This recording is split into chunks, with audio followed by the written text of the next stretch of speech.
এটা শুধু একটা অ্যাকোয়ারিয়াম নয়, এটা হলো কাঁচের ভেতরে একটা জীবন্ত জঙ্গলের শুরু।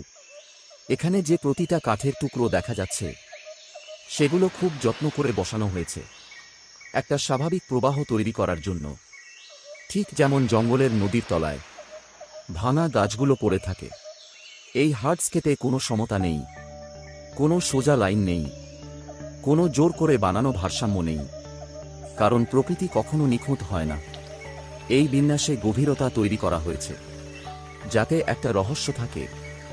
কিছু জায়গায় ছায়া থাকুক, আর কিছু জায়গা খোলা থাকুক, যাতে জঙ্গলটা শ্বাস নিতে পারে। সময়ের সাথে সাথে এখানে গাছগুলো বড় হবে, শিকড়গুলো কাঠকে জড়িয়ে ধরবে, আর এই শক্ত গঠন ধীরে ধীরে একটা বন্য পরিবেশে রূপ নেবে।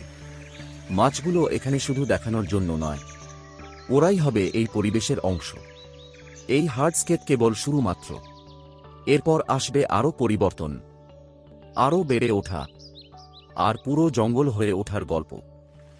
এই যাত্রার পরের অংশ দেখতে চাইলে পাশেই থাকুন, আর চ্যানেলটি অনুসরণ করতে ভুলবেন না।